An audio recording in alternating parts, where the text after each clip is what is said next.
Good morning, and thank you for checking out this edition of Power on the Block. I'm your host, Kim Kane. Don't forget, Power on the Block. We're on your radio, in your hood, in your community, and every Sunday, 7 a.m., we're right here on your radio. Don't forget to log on and connect with us online. You can connect on Facebook at Power on the Block with Kim Kane, and, of course, log on to power1051fm.com and connect with the entire Power family. And this morning, let's get right into it. I am proud to welcome our guest. His name is Charon Darris of the Adams Street Foundation. He's a first-time guest. Charon, welcome to the show.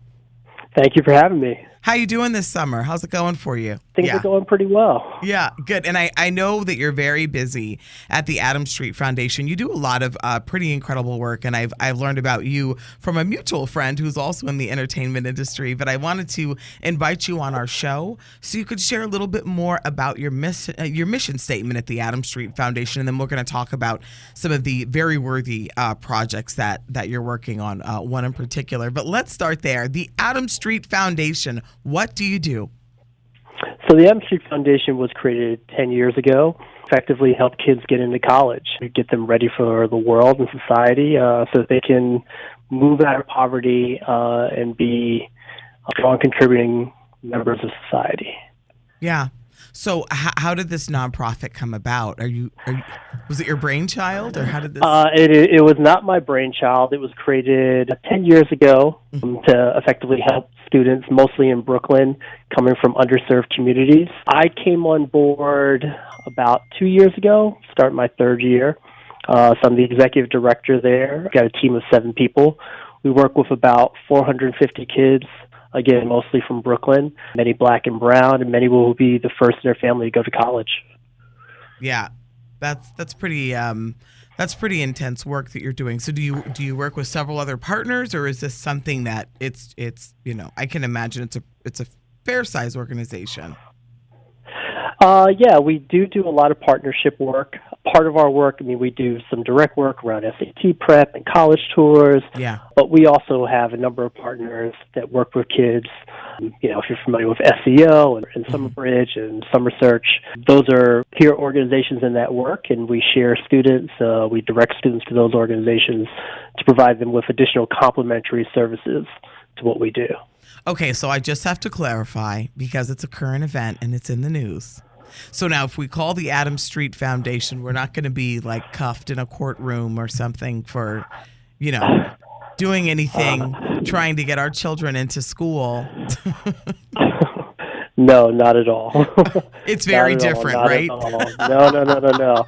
So, my staff, many of them have been in the space of college access for, 5, if not 10 years. They have a lot of strong relationships with a lot of schools. They do leverage those relationships to give kids an opportunity that typically wouldn't have. Yeah. But everything is above board. We make sure that kids who've worked really hard get recognized for the hard work that they've done.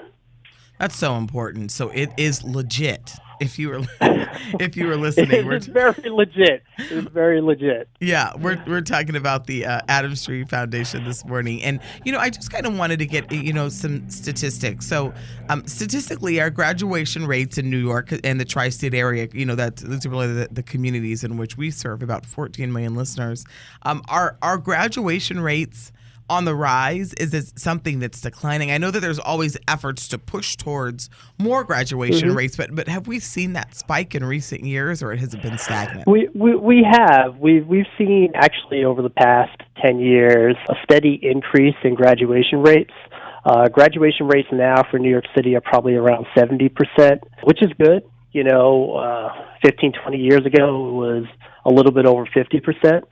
And so that is all a step in the right direction. Not where we want it to be ultimately, but it's definitely progressing forward. Right. And do you feel that is partially more because of the school districts, or partially because of parents, maybe education levels, people having children later, more opportunity? Do you think it's because, what can you attribute it to anything, or? Well, in New York City in particular, what we saw happen over the last 15 years is a movement towards, first of all, having smaller schools. And so small schools typically means kids are getting more individualized attention. Also in the education space in general, there's just been a lot of progressive work done around what we call linked learning, making sure technology is integrated in classroom.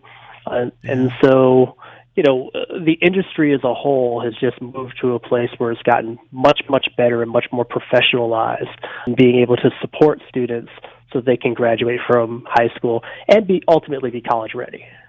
We're on the line if you're just tuning in. We've got Charon Darris of the Adams Street Foundation, and we're learning more about their organization and what they do in terms of, helping, kids go on high school, college age and, succeed in life, kind of getting some statistics and background on why it's important. As you just heard him mention, graduation rates, have increased. But, the Adams Street Foundation really helps, to work with parents to get their kids over the finish line and get them where they need to be. So now I wanted to talk about that. So if I'm a parent listening and I'm like, I think that my child could really use these services, what does it look like? Do you work with kids for their graduating semester? Do you work with them their junior year, senior year? Like, what's it look like?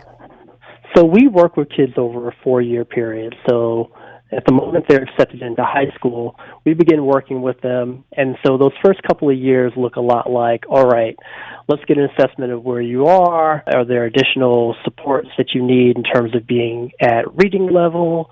Do you happen to already be a fairly high-functioning student that could go on a great support program that could push you from being maybe a B student to an A student? And so there might be a partner program that we would match you with. Also, can we start at an early age to get you the right internship to support your career interests? And so we're doing all of that over the time that students are 9th graders, 10th graders, and going into 11th grade. As they're transitioning into 11th grade, our college and career team works very closely with them to make sure that they've had an opportunity to visit a bunch of colleges. We're talking to parents around what financial aid looks like, and we're actually spending a lot of time to recommend schools that will be a good potential fit for them.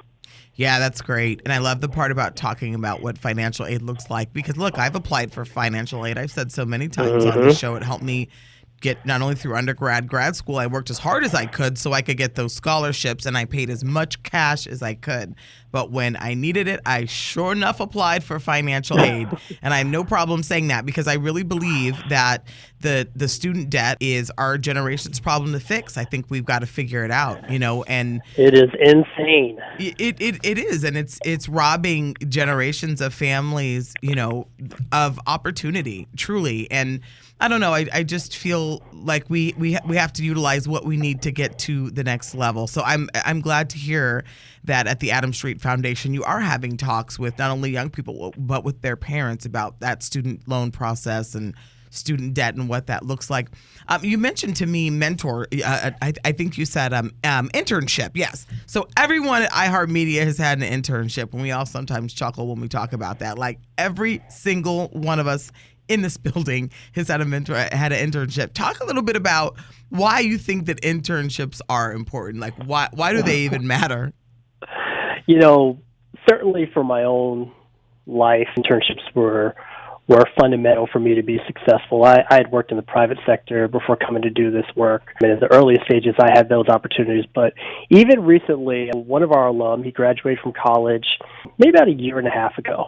Amazing young man, Latino background, came from, again, an underserved household. First in his family to graduate from college, spoke not only Spanish, but also fluent in Mandarin, and couldn't find a job coming out of college. And so a big part of that was, he just wound up not having the right internship when he was in college. And so he has a job now. It's great. But it took him a full year to really find the right opportunity. He wanted to work in finance. And so, that is an example. You can be a student who is doing all the right things. You can have good grades. You can be really talented. You can check off the diversity bucket as well. But if you don't have that experience and you don't get that opportunity at a very early age, it really just makes it hard for you to get that first big break and then, take your career into the next level. Right. Yep. It definitely does. Like I said, as all of us here can attest, Internships make a difference. Sometimes just getting your foot in the door and making those connections. And, not only that, at internships is when I figured out that I did not want to be a broadcaster, that I did not want to be an anchor woman. I did an internship at a news station and was like, no.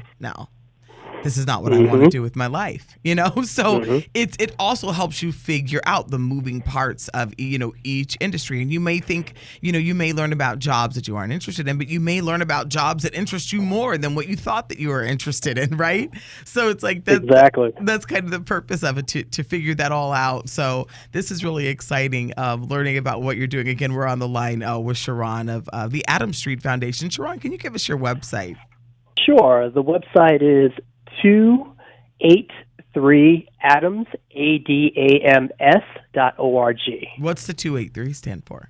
We happen to be at 283 Adams Street in Brooklyn. Okay. Again, I'm not the founder of the organization. I didn't come up with that URL. Hey, it's all good. Okay. We're also called the Adams Street Foundation because we are on Adams Street. Yeah. Go figure. Okay. All right. We're easy to find. We're very easy to find. Google. That's it. So now tell me a little bit about, I was interested in this. Tell me about the work that you're doing with the Urban Assembly School for Law and Justice. Just kind of give us a little bit of background on this school in general. Yeah, so we work very closely with the school. It's a public school in downtown Brooklyn. Again, our work is all about supporting kids who typically wouldn't have this type of opportunity. Yeah. Many of the kids are coming from underserved communities. At that school in particular, approximately 60% of the kids are African American, 30% of the kids are Latino, 10% other. Super high graduation rate. Nearly 100% of the kids graduate from the school. 90% of those kids wind up going on to college. 30% will do a 2-year degree. 60% will do a 4-year degree. So just really, really impressive numbers, especially when you compare it to the rest of New York City public schools. Mm-hmm. Okay, and so currently you are working with students at that school, or working to bring Correct. To help. Okay. Correct. Yes. Okay. And so tell us about the school. So the school is a law-themed school. So they were founded 15 years ago. And so what they do is they typically either have students who are interested in law or some capacity.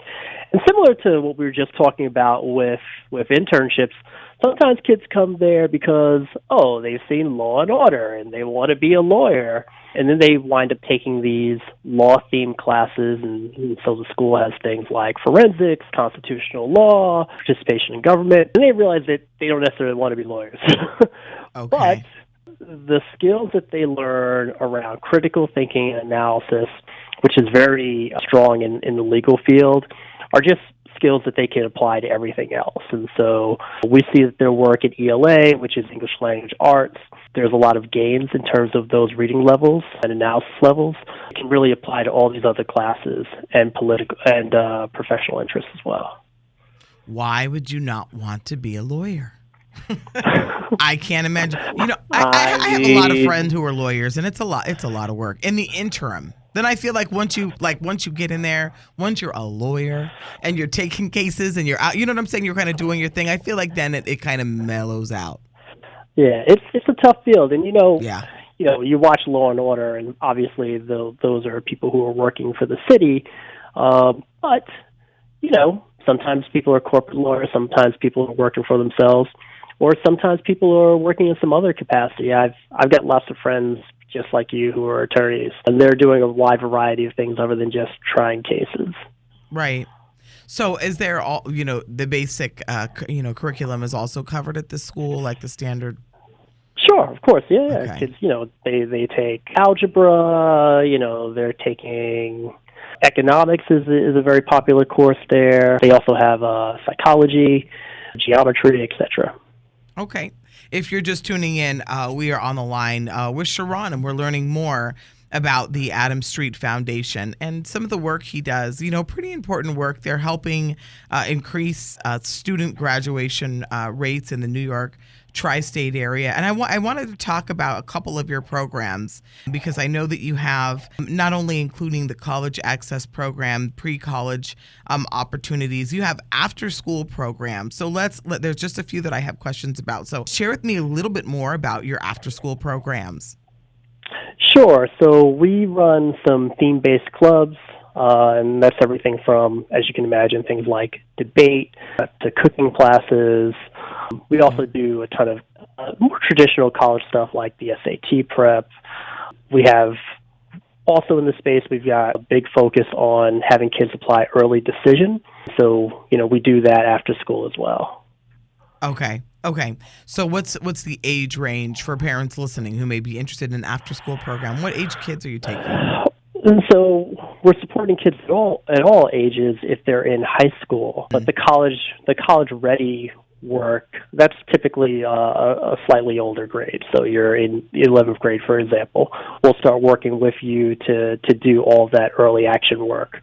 The SAT prep also, it's very intensive in 11th grade prior to when they're doing applications in the 12th grade. Got it. Okay. Arts, theater, and sports, what are those programs look like? We support a couple different basketball programs. We've got a fairly decent team. Yeah. Arts, we've got a really great theater program that we've done. This past year, our kids worked on The Crucible, and they did an Afro-futuristic version of it, which was super, super cool. Also, we have a big Black History Month celebration, which coincides with a lot of that work as well, and kids typically work on some type of performance for that. There's typically 2 big art performances throughout the year, and we do some actual creative arts as well. And so we've got a great art teacher who's come in, and she has kids work on projects throughout the year, a lot of paintings, self-portraits, and also different types of mediums as well. If you just tuned in, we're on the line with Charon Darris of the Adams Street Foundation, and we're learning a little bit more about what they do there and how they are helping school-age kids to prepare for higher learning. So, as you've been hearing, these are some really great opportunities that they're offering. Everything from assisting with college access programs, alumni support they provide, also internships. I want to hear about your study abroad. So this is one of the things that is really, really amazing to me. We can't provide this opportunity for every student, but for our students that have fairly good grades and have interest, we try to align them with an opportunity to study abroad for the summer. And so that typically looks like them spending 2 weeks in another country, typically with a host family. There's a handful of nonprofit organizations that do that support work, and so I'm always raising money, and a big part of what we raise for summertime is to support kids having that type of opportunity. So we'll send maybe 10 or so kids abroad, and they get to go to places like Ireland, India, China, and it's really phenomenal. If you are a young person who's never been to college, who perhaps has never left New York City, the opportunity to be abroad in another country is mind-blowing. Wow. And so it's really, really it's really a phenomenal opportunity. Well, I really love hearing all the work that the Adams Street Foundation is doing, and I just wanted to find out from you. And yes, you could probably tell us this answer in your sleep, but I mean, at the end of the day, it has to come down to more than opportunity. Just for any parents that may be listening, before we cut you loose, I have a couple more questions, but just give us, an example of a student that maybe that you have worked with or someone that you have nurtured, and talk about how the Adams Street Foundation has really worked to the benefit of that young person to help them realize their full potential. I would love to hear about that. Yeah. So one of my favorite students, she just graduated this past year, Alicia. She is from the islands, came here.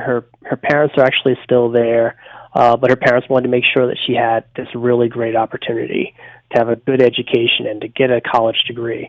And so she wound up coming to the U.S.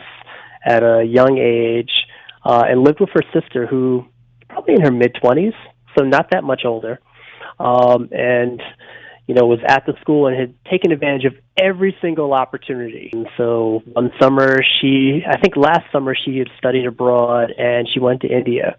And we worked very closely with her to help her develop her narrative for her college essay and to advocate for her to get basically close to a full ride for the college that she's going to, which is Connecticut College. And so just really, really proud of her. I mean, I wish she were on the phone because she is such a gracious, humble young woman and also one of our top students academically.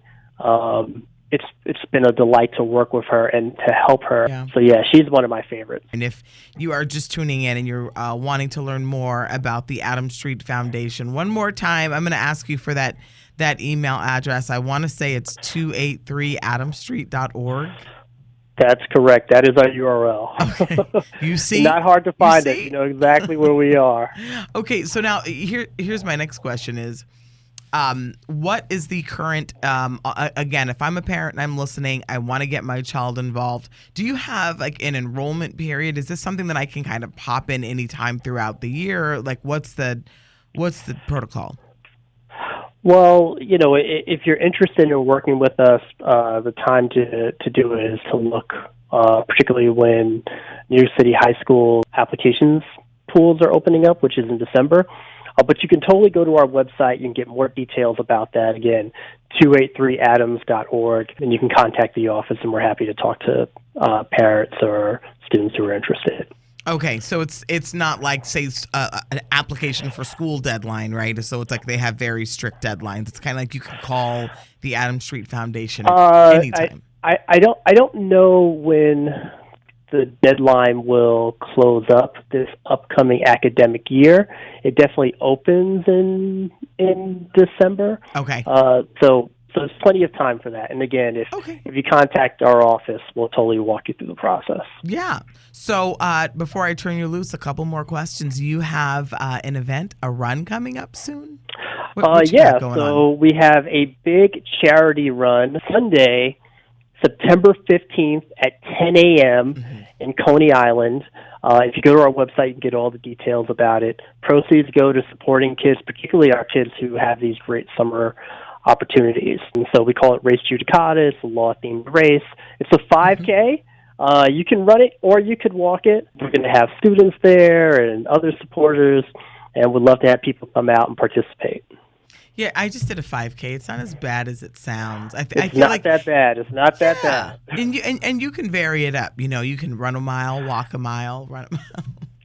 And, September 15th, Coney Island, the weather actually should still be pretty nice. Last year, I think it was around 70 degrees. God, I haven't been out to Coney Island in years.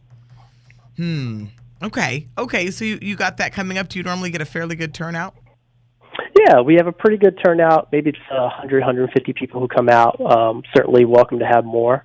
Definitely come on down. That's very good. Is there anything else? I know that we're like etching into the fourth quarter, which I cannot believe this year has just had wheels. But is there anything else coming up in the fourth quarter or before the start of the year that you think that our audience should know about? So the other thing, we are always looking for volunteers who want to be a part of supporting our students. And so you can go to our website, you can contact us, particularly in November. We bring in volunteers to help review college applications, to look at students' essays and some other materials. Obviously, we're working with kids all the time, but it's good to get a really fresh pair of eyes reviewing this material as well. Having volunteers come in for that. Also, in the springtime, we do a career day, and we have professionals come in and talk to kids about what they do for an hour or two. And so we're always looking for volunteers for that as well. And so, again, if you come to our website, you contact us, we're happy to schedule you and talk more about that. See, and that's something that everyone can do, right? Career day is Of something course. you can kind of like jump right in there and just share with people. I did some of that and have done some of that with Junior Achievement. It's kind of like a career day, but you have the opportunity. Very similar. Yeah, you have the opportunity to tell these young kids about, your profession, your line of work. I tell them about broadcast journalism and about news and why it's important and how, this is how we make informed decisions, right? About our lives and our families and our communities. And these are great things because, they give, a real life person right in front of these young people. They give them something to aspire to. So, if you're in the position to write a check and donate and support the Adams Street Foundation, that's great. But if, you just want to give back some of your man or woman power and, assist these kids in getting to the next level, I encourage you to think about signing up. Now, is this in line with your mentorship program? We really didn't touch on that, but the volunteers that you're requesting, go ahead.